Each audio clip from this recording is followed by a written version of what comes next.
따라서 합시다. 행복한 가정을 만들자. 아멘. 5월에는 어린이날도 있고 어버이날도 있습니다. 그래서 교회에서는 오늘을 어린이 주일로 지키고 또 다음 주일을 어버이 주일로 지킵니다.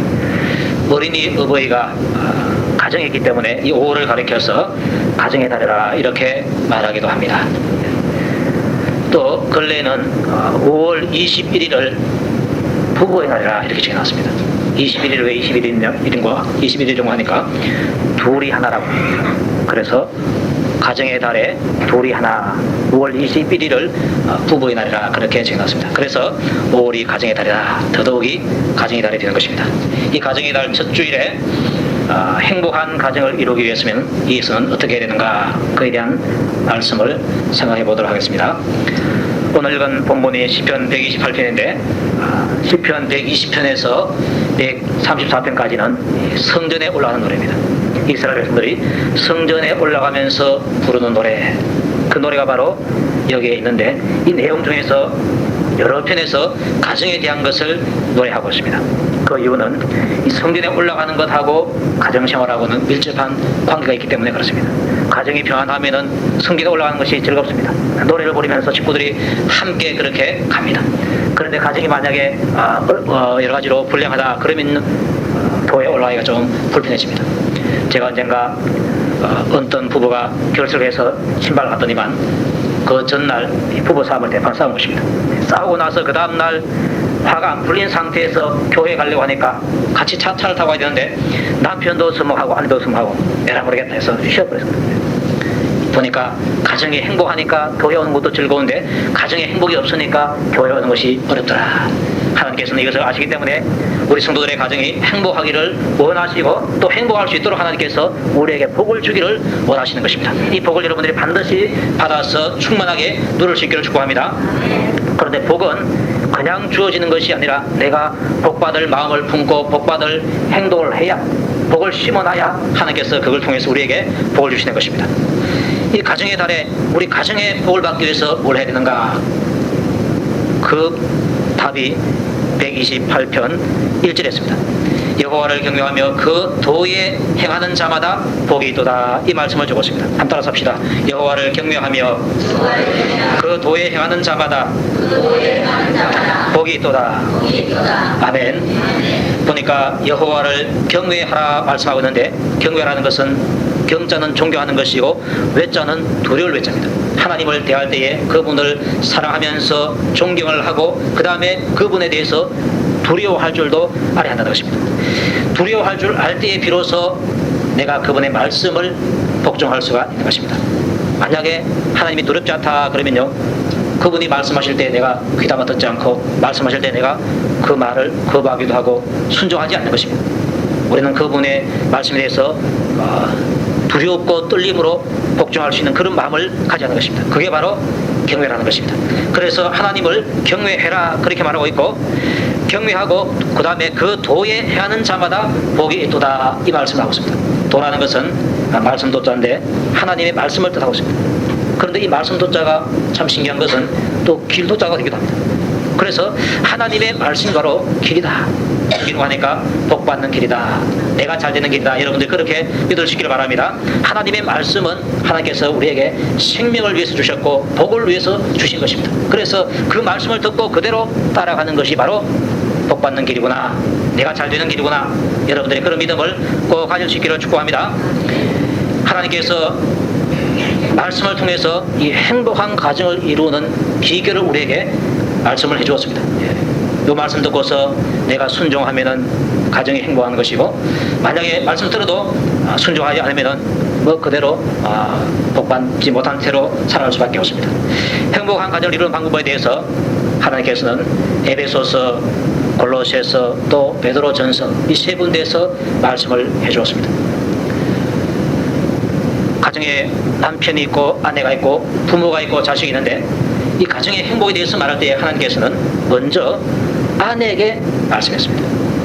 우리가 생각할 때는 남편들아 하면서 남편들에게 먼저 말씀하시고 그 다음에 아내들아 하면서 아내에게 말씀하셔야 되는데 성경은 그렇게 하지 않고 아내들아 하면서 아내들에 대해서 먼저 말씀을 주고 그 다음에 남편에 대해서 말씀을 준 것입니다. 하나님께서는 가정을 행복하기 위해서 아내야 너희들이 진짜 중요한 역할을 하는 위치에 있다 그 말인 것입니다. 자, 아내들 한번 따라합니다. 나는 중요하다. 아멘입니까? 아내는 중요합니다. 그 남편들은 얼마나 찬밥이냐? 그게 아니고 남편들은 더 중요합니다. 자, 아내의 뜻이 뭔가 하니까 돕는 배필입니다. 돕는 배필. 따라서 합시다. 아내들만 나는 돕는 배필이다. 아멘. 잘 도와주는 방법이 남편을 사랑해주고 사랑하는 방법이 바로 복종하는 것입니다. 그래서 결국은 그것이기 때문에 하나님께서 아내를 말할 때에 아내들아 너의 남편에게 복종하라 그렇게 말씀하고 있습니다. 어떤 제가 그 총각 시절에 어떤 그 친구 그 여러 교회 다니는 아가씨들 중에서 어떤 사람이 이런 말을 합니다. 나는 후제라는 말은 장차라는 말입니다. 후제 결혼하면은 남편에게 순종은 하는데 나는 복종 안 하겠다 이런 말을 해요. 근데 그 말 들어보면은 그럴듯합니다. 복종이라고 할 때 그 복자이기 때문에 복자만 띄우면 괜찮은데 이 복에다가 종자가 딱 붙으니까 이게 좀 굴욕감이 드는 그러한 억압으로 비칩니다. 그래서 그런 건 안 하고 나는 순종하겠다 이런 말합니다. 그래서 제가 그 말이 맞는가 싶어서 한번 사전을 한번 찾아봤습니다.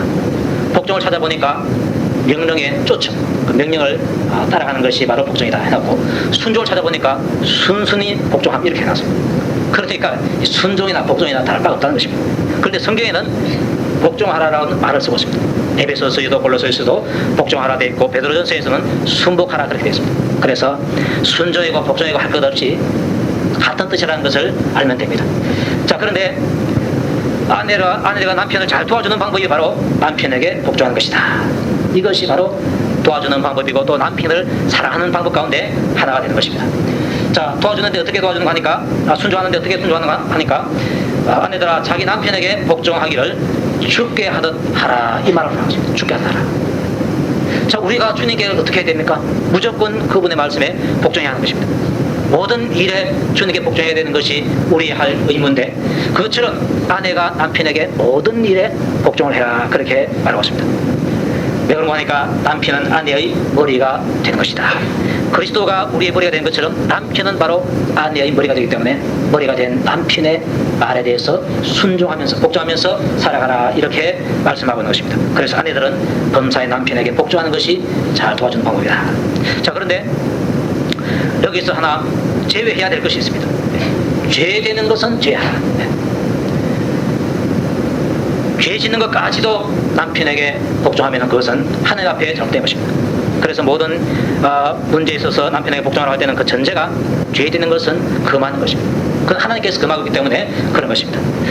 그래서 남편이 예수 믿지 마라 하면은 아이고 남편이 그렇게 했기 때문에 복종하지 하면서 안 믿으면 그건 하나님의 뜻에 복종하지 않는 것입니다.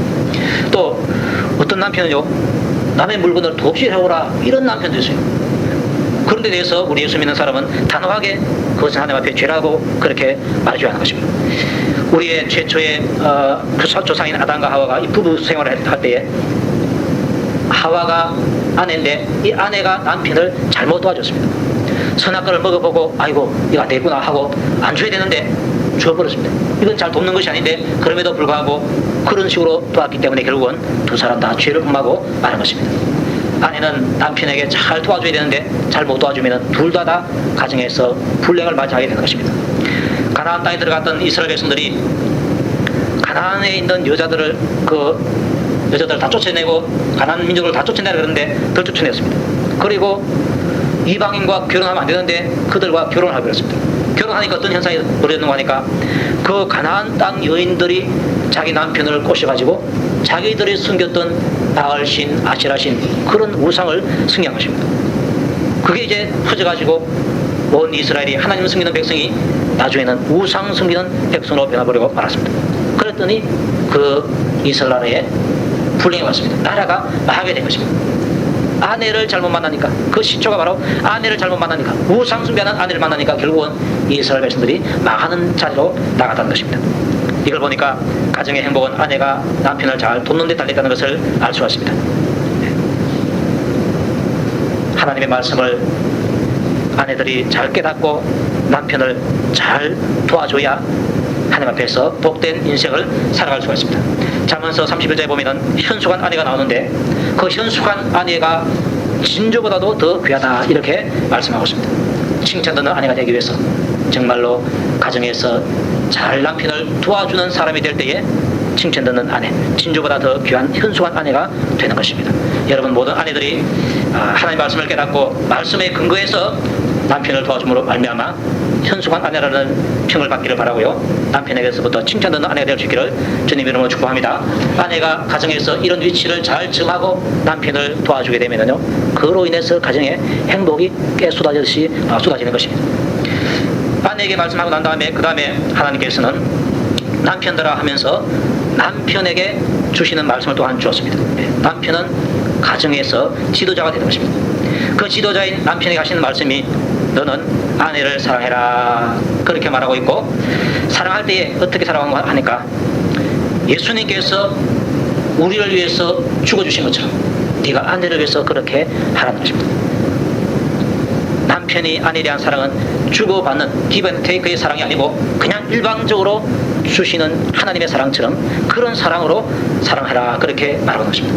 만약에 자기 남편이 아내를 그렇게 사랑한다면요, 아내가 남편에 대해서 무조건 복종한다고 해서 손해될 것이 없다는 것입니다. 그래서 남편들은 아내가 기쁨으로 순종할 수 있도록 그렇게 사랑을 많이 해주실 수 있기를 주님의 이름으로 축복합니다. 제가 그 아멘 기도를 안 했습니다. 왜? 남편들은 잘 말하지 않기 때문에. 숫자 적어서 그렇지 뭐. 자, 아내를 사랑해라. 우리 남편 된 분들로 한번 말합시다. 따라합시다. 아내를 사랑하자. 제가 잘못 말했습니다. 아내 아니고 다시 한 번 더. 내 아내를 사랑하자. 아멘입니까? 어떻게 사랑하는가 하니까 자기를 사랑한 것처럼 사랑하고요, 예수님께서 나를 위해서 생명을 주신 것처럼 그렇게 사랑해라 말씀하고 있습니다. 꼭 목숨 건 사랑을 하라는 것입니다. 최고의 사랑으로 자기 아내를 사랑하라는 것입니다. 그리고 골로새에서는 하는 말이 아내를 사랑하며 괴롭게 하지 말라 이렇게 말씀하고 있습니다. 세상에 남편들이 얼마나 아내를 괴롭게 했으면 하나님께서 남편들아 아내를 좀 제발 괴롭게 하지 말라 그렇게 말씀하셨습니다. 우리나라 남편만 그런 것이 아니고 유대인 남편들도 그렇고, 이걸 보면은 아마 세계 모든 민족들의 남편들이 아내를 자꾸 괴롭게 하는가 봐요. 그건 사랑이 아니다. 아내를 괴롭게 하지 말아라. 만약에 남편들을 불러 모아놓고 나서 여러분이 아내를 괴롭게 했습니까? 이렇게 물어보면은 나 괴롭게 안 했는데요. 아마 그렇게 말할 것입니다. 그런데 그 사람들의 아내를 담궈놓고 나서 여러분의 남편이 여러분을 괴롭게 합니까? 아닙니까? 하면은 늘 괴롭게 합니다. 그렇게 말할 겁니다. 여러분 남편들은 아내를 절대로 괴롭게 하지 마시기 바랍니다. 아멘. 아멘 한 사람 아무도 없네. 앞으로 계속 괴롭하려고 하는가 봐.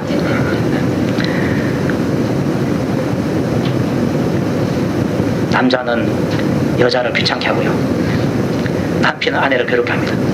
그래서 절대로 내가 아내를 괴롭게 하면 안 되겠다, 그런 마음을 여러분들이 꼭 가질 수 있기를 바랍니다. 근데 아멘 하는 것을 얼마나 남편이 그렇게 하기로 손해서 아내 된 분들이 아멘 하겠습니까? 우리 남편들 참 반성해야 됩니다. 제가 이 말씀대로 아내를 괴롭게 하지 않는가 이렇게 생각해보니까 사실 괴롭게 하는 부분이 많이 있어요. 사랑한다고 하면서 그럼에도 불구하고 순간순간 이렇게 괴로움을 줄 때가 있습니다. 그런데 괴로움 줄 때 그게 바로 죄라는 사실은 별로 생각하지 않아요. 근데 하나님께서는 그게 바로 죄라는 것입니다. 그래서 여러 남편들은 내가 아내를 괴롭게 하면 그게 바로 하나님 앞에서는 큰 죄가 되는구나, 이걸 알고 아내를 절대로 괴롭게 하지 마시기 바랍니다. 오히려 아내를 사랑해주자. 그리고 이 사랑은 마음속에만 간직하고 겉으로 드러나지 않는 것은 진짜 사랑이 아닙니다. 그 마음속에 있는 그 사랑이 겉으로 말로도 표현되어지고 행동으로도 표현되어질 때 그게 진짜 사랑인 것입니다. 예수님이 우리를 사랑하실 때 어떻게 사랑하시는가 하니까 우리 백성들을, 우리들을 사랑하시기 때문에 예수님께서는 그 표로서 십자가를 지게 된 것입니다. 하나님께서 그 아들을 십자가에 내주심으로 말미암아 우리에게 대한 자기의 사랑을 보여주시어서 확정했다라고 말씀하고 있습니다. 사랑의 마음은 품고 있는데 그 증거를 안 보여주면 그것은 온전한 사랑이 아닙니다. 그 증거를 반드시 보여주라고 말씀하고 있습니다. 또 예수님께서는 자기 제자들을 사랑하셨는데 끝까지 사랑하시더라 하면서 그 행동 가운데 하나를 나를 지켜주는 것으로 표현해 주었습니다. 제자들을 다 불러가지고 발을 씻겨줬습니다. 이게 바로 예수님께서 제자들을 사랑하시는 그 표가 되는 것입니다. 남편들은 아내를 사랑하기 때문에 그 아내를 사랑하시는 그 표를 나타낼 수 있기를 바랍니다. 이게 있어야 아내들이 그걸 확인하고 그 마음에 기쁨을 가지게 되는 것입니다. 내가 아내를 사랑해주고 그 사랑의 표시를 해주면은 아내의 얼굴에서 행복감이 나타나고 그 마음이 또 행복하기 때문에 가정이 행복하게 되는 것입니다. 남편이 제 역할을 말씀대로만 잘해주면은 아내가 행복하고 아내가 또한 남편에게 잘 해주면 남편도 행복하고 그래서 아내와 남편이 그 가정을 이루기 때문에 행복한 것입니다. 여러분들이 그렇게 해서 행복할 수 있기를 주님의 이름으로 축복합니다. 자, 이렇게 해서 남편이 아내를 사랑해서 아내를 통해서 그 행복을 맛보게 되면은 자기도 모르게 한 가지 진리를 깨닫습니다. 아, 아내는 또 다른 나이구나 그렇게 깨닫는 것입니다. 흔히 아내를 가리켜서 옆에 그러는데 옆에 있으니까 옆에 있는데 깨닫고 보니까 옆에 있는데 그게 바로 나라는 것입니다. 그래서 네 따라서 합시다. 내구나. 그래서 아내가 바로 또 다른 나라는 것입니다. 아내를 기쁘게 하는 것은 바로 나를 기쁘게 하는 것이다. 아내를 사랑해 주는 것은 바로 나를 사랑한 것이다. 왜? 아내가 바로 또 다른 나이기 때문에 그렇습니다. 그래서 아내가 아내의 위치를 제대로 지키고 남편이 남편의 위치를 제대로 지킬 때에 그 가정에 복이 되는 것입니다. 행복이 오는 것입니다. 그리고 또 가정에는 부모하고 자식이 있습니다. 하나님께서 부모에게 대해서 말할 때에 자녀를 노엽게 하지 말고 오직 주의 교양과 훈계로 양육하라 이 말씀을 주었습니다. 자녀를 노엽게 하지 말라 그러는데 자녀를 노엽게 하고 그러면 교육이 안 됩니다. 현재 우리나라 가정 보면요, 부모와 자식 간의 거리가 떨어진 거리가 참 너무나 많습니다. 그래서 자녀들은 부모를 대할 때 세례차가 난다 그러면서 도무지 말해도 통하지 않는 그런 분으로 보고 있습니다. 그러니까 그런 상태에서는 절대로 제대로 교육이 안 되는 것입니다. 그 계획을 좁힐 수 있는 것이 바로 주의 교양과 훈계로 양육하는 것입니다. 하나님 말씀은 모든 사람에게 다 적용되어지는 말씀이기 때문에 이 주의 교양과 훈계로 부모들이 깨닫고서 그것을 자녀들에게 한마디 한마디 해줘야 된다 그 말씀을 하고 있는 것입니다. 그래서 잘한 것이 있으면은 하나님 말씀에 근거해가지고 칭찬을 해주고 잘못한 것이 있으면은 하나님 말씀에 근거해서 구정을 해줄 수 있는 그러한 자가 되어야 하는 것입니다. 그게 바로 주의 교양과 훈계로 양육하는 것입니다. 만약에 자녀가 거짓말했다 그러면은 하나님께서 성경 말씀에 거짓말 하지 말라고 했다. 거짓말하면은 그 사람은 지옥에 가는 그런 죄를 짓는 것이다. 그 말을 해주면서 네가 그런 사람이 되지 않기 위해서 너 다음부터 거짓말하지 말아라 하면서 경고를 주고 그리고 계속 경고를 어길 때는 때로는 채찍을 가해서라도 그를 바른 길로 이끌어 줘야 하는 것입니다. 그게 바로 주의 교양과 훈계로 아이를 양육하는 것입니다. 그리고 또 아이가 잘했을 때가 있습니다. 잘했을 때도 하나님 말씀에 근거해서 칭찬해 주면 좋습니다. 만약에 돈을 1,000원 줬는데 내 아이가 가서 과자를 사서 친구들과 같이 나눠 먹었다 그렇게 말하면은 하나님 말씀에 내 이웃을 사랑하라 말이 있는데 네가 과자 사가지고 네 혼자 다 먹지 않고 친구를 나누어 준 것은 그 친구를 사랑해서 그렇다. 그 참 잘했다 하면서 칭찬해 주는 것입니다. 이게 바로 주의 교양과 훈계로 양육하는 것입니다. 그런데 우리나라 부모님들을 제가 볼 때요, 그래 나눠주면요, 내놈아 다시는 나눠주지 말고 사가지고 네 혼자 다 먹어라 이렇게 말하는 사람이 많습니다. 그렇게 말한 것은요, 내 욕심으로 양육하는 것입니다. 그렇게 배운 아이가 자라서 훌륭한 사람이 될 수 없습니다. 내 욕심을 버리고 내 생각을 버리고 우리나라 전통의 사고방식을 버리고 하나님 말씀에 비추어서 부모에게 자녀들에게 비추어가지고 그를 꾸정할 것을 꾸정하고 칭찬할 것을 칭찬하는 것입니다. 그러기 위해서는 결국은 또 내가 하나님 앞에서 그런 삶을 살아가야 그것이 눈에 보이고 또한 말할 수가 있습니다. 만약에 아이가 돈 1,000원을 줬는데 그거 가지고 오늘 아이스크림 사 먹었다 이래 말하면 여러분들 뭐라고 말하겠습니까? 야, 너 땡 잡았구나 아마 이런 말하는 사람이 아마 많을 것입니다. 그런데 그것은 잘못한 것입니다. 땅에 떨어진 그 돈은 네 돈이 아니다. 그 돈 누구 것인가 하니까 그 돈을 잃어버린 자의 것이다.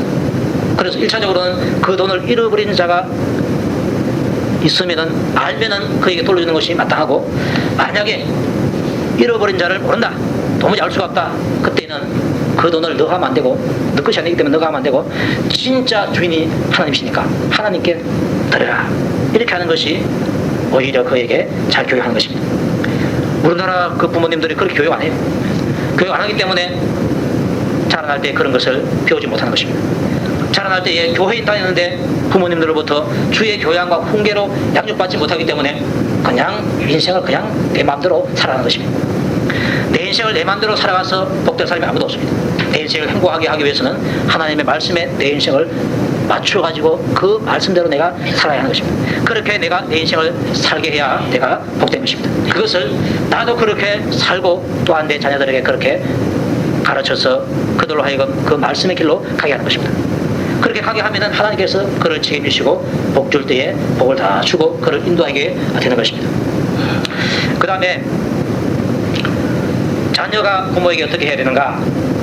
자녀들의 말을 대해서 말할 때는 너희들은 주 안에서 순종하라, 그렇게 말하고 있고, 아버지와 어머니를 공경하라, 이런 말씀을 주고 있습니다.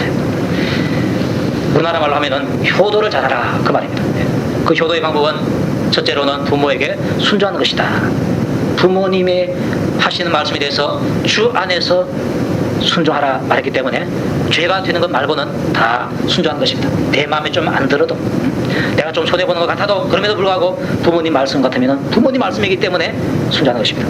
죄 되는 것 빼놓고는 다 순종하는 것입니다. 그럴 때에 부모님의 마음이 즐겁다는 것입니다.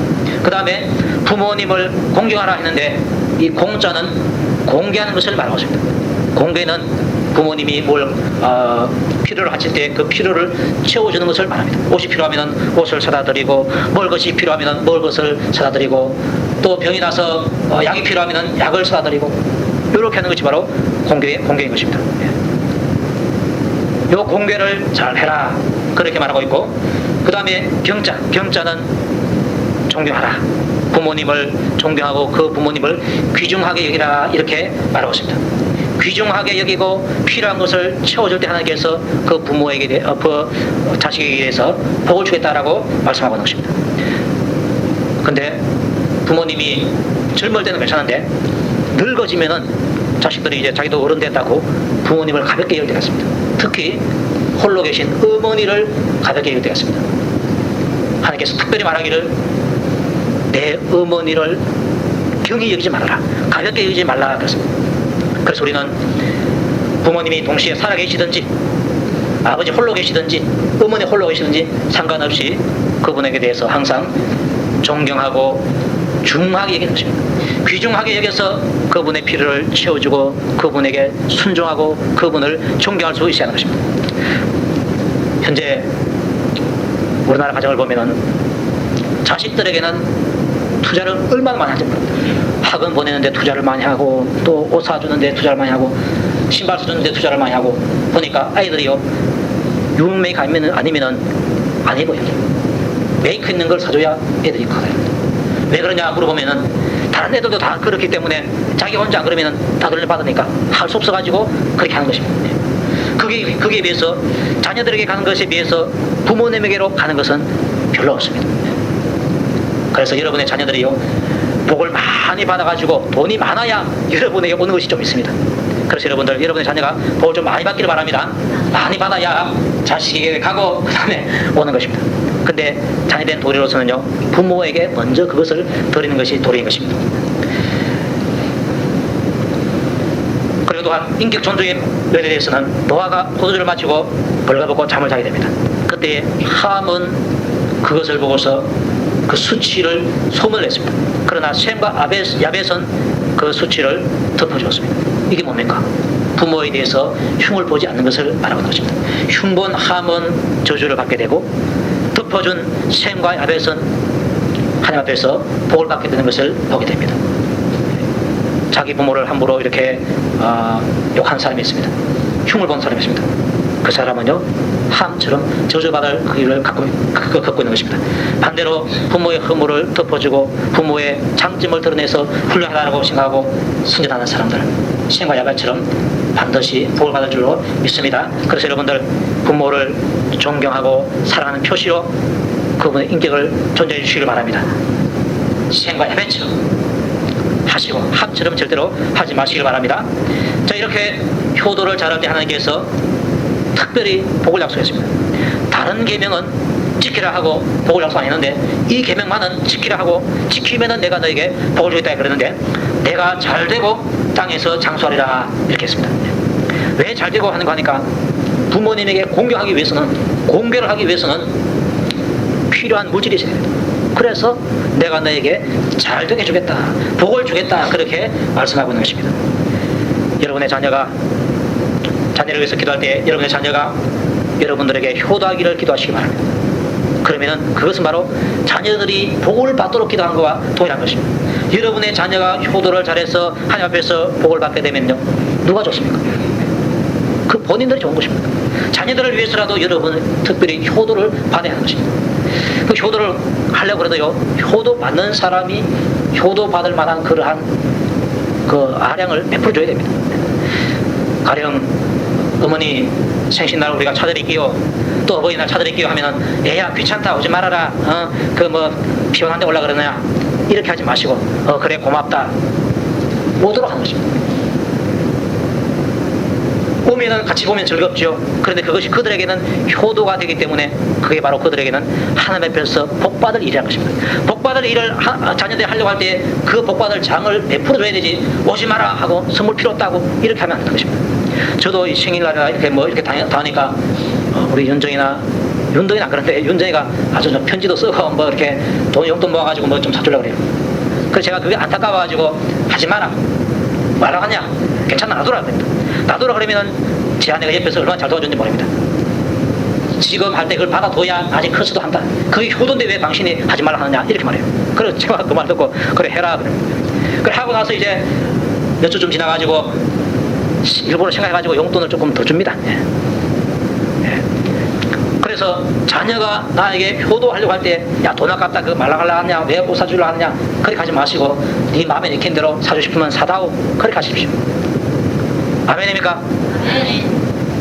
그러니까 부모가 뒤에서 자녀들이 효도할 수 있도록 그러한 장을 만들어줘야 하는 것입니다. 5월달에 어버이날이 있어서 전화라도 하고 또 뭐 와서 좀 뭐 대접을 하면요 고맙다 그렇게 말하고 오는 것을 잘했다고 그렇게 지켜내주고 그렇게 하시기 바랍니다. 그러면 이제 아들 며느리가 와가지고 우리가 참 어머니 만나 뵙기를, 아버님 만나 뵙기를 잘했구나 이렇게 하고 돌아오는 것입니다. 그래야 또 다음에 또 오는 것입니다. 그게 바로 하나님 앞에서는 저들이 복받을 일을 하고 있는 것입니다. 복받을 일을 할 때에 잘했다고 지켜내주고 하나님께서 너에게 복 주시길 바란다.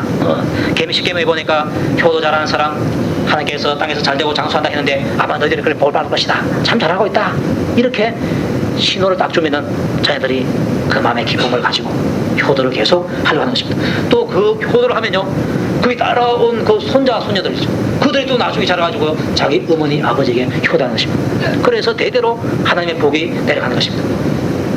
이 가정의 달에서 남편과 아내, 부모, 자식 이들에게 주시는 말씀들 잘 받아들이고 여러분들이 그 위치에서 말씀대로 순종하게 될 때에 하나님께서 여러분들을 가정에 복을 주시는 것입니다. 그 복으로 말미암아 여러분들이 꼭 행복하시기를 주의 이름으로 축복합니다.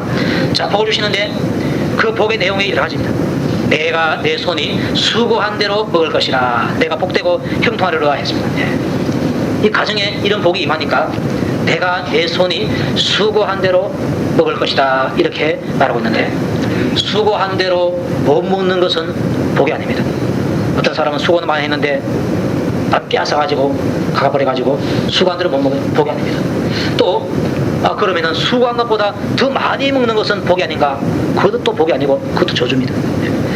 수고한 것보다도 더 많이 먹은 사람들이 어디 갔는지 아십니까? 궁디 호텔에 가 있습니다. 거기 가면은요 기상을 제대로 제때 딱 시켜주고 잠도 제대로 딱 재워주고 또 공짜로 아침, 점심, 저녁 밥을 다 주는 곳입니다. 어딘지 아시겠죠? 교도소에 간다는 말입니다. 수고한 것 이상 먹다가요 잘못해가지고 들키면은 최고랑을 잡을 수밖에 없는 것입니다. 수고한 대로 먹는 것이 복인 것입니다. 바로 삽시다. 내 손이 수고한 대로 먹는 것이 복이다. 이 복을 여러분들이 꼭 받으시기를 축복합니다. 그리고 3절에 보니까 내 집 내실에 있는 내 아내는 결실한 포도나무 같다, 이렇게 말하고 있습니다. 내 집 내실에 있는 내 아내의 위치가 바로 우리 집 내실에 있을 때 그게 아내의 위치라는 것입니다. 그 아내를 딱 봤을 때에 결실한 포도나무가 같다 그러는데, 열매를 토실토실 맺고 있는 포도나무 열매를 이스라엘 백성들이 봤을 때 얼마나 만족한지 모릅니다. 우리 같은 모습, 어떤 표현을 써야 되겠습니까?